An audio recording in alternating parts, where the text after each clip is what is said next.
जय माता दी मित्रों, हमारे YouTube चैनल में आपका हार्दिक स्वागत है। कैसे हैं आप सभी लोग? आशा करता हूँ आप सभी लोग अच्छे होंगे। माता रानी आप सभी पर कृपा करे, आप सभी पर अपना आशीर्वाद बनाए रखे।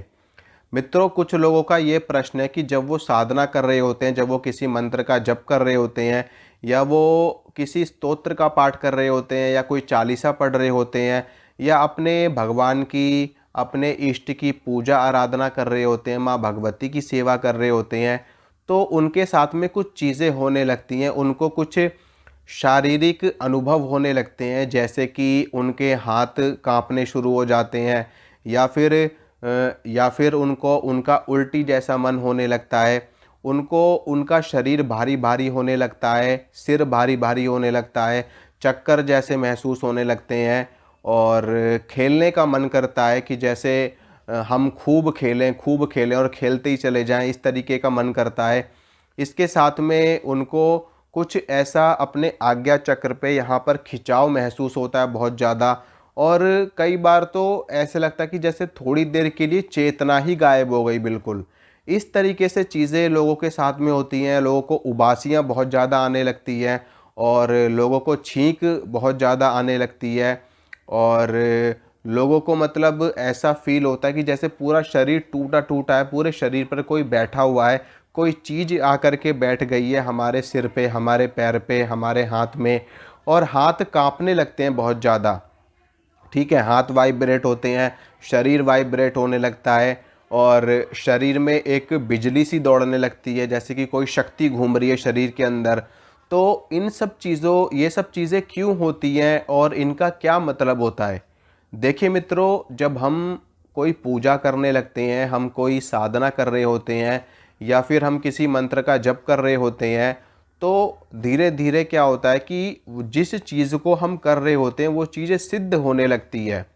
ठीक है, एग्ज़ाम्पल के तौर पे बताता हूँ कि जैसे कोई एक स्टूडेंट है, वो रोज़ मैथमेटिक्स का अभ्यास करता है, मैथमेटिक्स की प्रैक्टिस करता है, रोज़ वो उसी एक्सरसाइज को बार बार दोहराता रहता है, तो वो एक्सरसाइज उस स्टूडेंट को इतनी हद तक सिद्ध हो जाती है, मतलब कि वो उस चीज़ में परफेक्ट होने लगता है, परफेक्ट हो जाता है। इसी प्रकार से जब कोई साधक, कोई भक्त, कोई ओझा सोखा या कोई भक्त होते हैं, जो हम जो भी कर रहे होते हैं, चालीसा कर रहे होते हैं या कोई स्तोत्र पढ़ रहे होते हैं या मंत्र का जप कर रहे होते हैं, तो वो चीज़ भी हमारी सिद्ध होना शुरू हो जाती है। और जो भगवान होते हैं, माँ भगवती आदि शक्ति होती हैं, देवी देवता होते हैं, उनका जो शाब्दिक स्वरूप होता है वही ये चालीसा होती है, वही ये स्तोत्र होते हैं, वही ये मंत्र होते हैं। देवी देवताओं का शाब्दिक स्वरूप आप इनको कह सकते हो।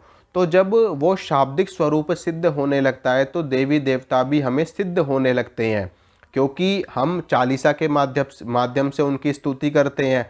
ठीक है, चालीसा के माध्यम से उनका आवाहन करते हैं, उनको पुकारते हैं, उनके सामने अपनी परेशानी रखते हैं, उनके चरित्र का और उन्होंने युद्ध में जो उन्होंने प्रदर्शन किया है उसका बखान करते हैं, उनका गुणगान करते हैं, तो वो चीज़ हमें सिद्ध होना शुरू हो जाती है। तो उसी सिद्धि का, उसी शक्ति का ये प्रभाव हमारे शरीर पे पड़ना शुरू होता है कि जो हमारे साथ में ये सारी चीज़ें होती हैं। और इसमें आपको घबराने वाली कोई बात नहीं है, ये अच्छी चीज़ें होती हैं, ये गुड साइन है, ये एक अच्छा संकेत है कि जो आपके इष्ट देव हैं वो आपके ऊपर कृपा कर रहे हैं, उनकी शक्ति आपके शरीर में प्रवेश कर रही है और उस शक्ति से आपके समस्त कार्य सिद्ध होने शुरू हो जाएंगे। ठीक है, अगर आपके साथ में ये चीज़ें हो रही हैं या होती हैं या आगे होंगी, तो आपको बिल्कुल भी घबराना नहीं है, बहुत ही अच्छी चीज़ें हैं। बल्कि अगर आपके साथ में ये चीज़ें हो रही हैं, इन चीज़ों को आपको किसी को बताना भी नहीं है। ठीक है, अपने घर में अपने परिवार को छोड़ करके बाहर के किसी भी व्यक्ति को अगर आप ये चीज़ें बताओगे तो आपके साथ में ये चीज़ें होनी बंद हो जाएंगी, क्योंकि ये शक्तियों का असर होता है। तो आप इन चीज़ों को गुप्त रखो तो ज़्यादा बेहतर है। ये चीज़ें सिर्फ़ और सिर्फ अपने गुरु को बताई जाती हैं या फिर अपने फैमिली मेम्बर्स को, और अगर हो सके तो फैमिली मेम्बर्स को भी ना बताई जाएं। ठीक है, जहाँ तक जितना ज़्यादा आप इन चीज़ों को गुप्त रूप से करोगे, ये चीज़ें उतनी ही ज़्यादा परिपक्व होंगी और आपसे संपर्क साधने की कोशिश करेंगी। जब आपकी ये चीज़ें सिद्ध होना शुरू हो जाएंगी तो कुछ समय के बाद में क्या होगा कि शक्तियाँ आपसे संपर्क करना शुरू कर देंगी और आपके शरीर में देवी देवताओं की सवारी आने लगेगी। अगर आप सवारी नहीं चाहते, देखिए शक्तियाँ कृपा करती हैं तो कुछ लोगों को सवारी मिल जाती है, कुछ लोगों को साक्षात रूप से कृपा कर देती हैं। अगर आपको सवारी नहीं चाहिए तो आप देवी देवताओं से कह सकते हैं, अपने इष्ट से कह सकते हैं कि हे भगवान, हमें आपकी सवारी नहीं चाहिए, आप प्रत्यक्ष रूप में आकर के हमारा मार्गदर्शन करें, हमसे संपर्क करें। तो फिर देखना वो प्रत्यक्ष रूप से आपके ऊपर कृपा करना शुरू कर देंगे, क्योंकि जैसा आप शक्तियों को चलाओगे शक्तियाँ वैसे ही चलती हैं।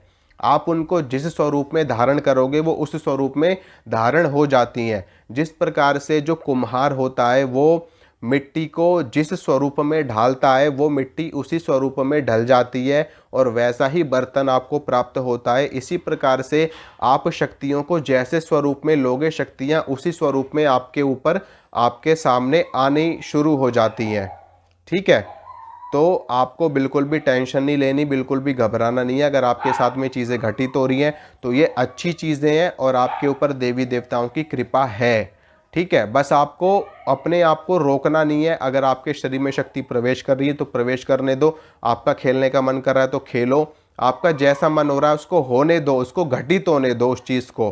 ठीक है, ये आपकी चेतना का वो स्तर है जहाँ पर आपको दिव्य दृष्टि प्राप्त हो जाएगी, जहाँ पर आपको साक्षात्कार हो जाएगा।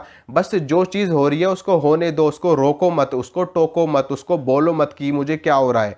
ठीक है, कई बार लोगों को थोड़ा सा भी शक्तियों का आगमन होता है या थोड़ा सा भी उनको शक्तियों का आभास, लोग घबरा जाते हैं।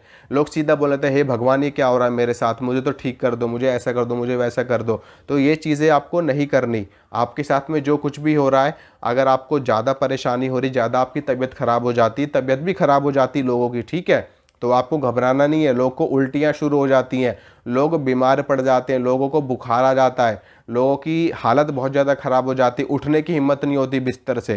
तो आपको डरना नहीं है, बस अपने भगवान से, अपने इष्ट के प्रति अपने आप को समर्पित कर देना है कि मैं आपका हूँ, आपको मेरे साथ में जो जैसा करना है आप जानो, आपका काम जाने। ठीक है, बस इस तरीके से आपको अपनी अपनी कृपा, भगवान की कृपा बनाए रखनी है अपने ऊपर और गुप्त रखना इन चीज़ों को। ठीक है मित्रों, तो आशा करता हूँ जो जानकारी मैंने आपको दी है, जो बात मैंने आपको समझाई है, आपको समझ में आई होगी। और अगर मेरे द्वारा दी गई जानकारी आपको अच्छी लगती है, पसंद आती है, तो वीडियो को लाइक ज़रूर किया करो, वीडियो को शेयर ज़रूर किया करो और चैनल को सब्सक्राइब भी ज़रूर करना अगर आप पहली बार मेरी वीडियो देख रहे हो। अगर कर रखा है तो बहुत अच्छी बात है। माता रानी आपका मंगल करे, आपका भला करे, आपका कल्याण करे। जय माता रानी की।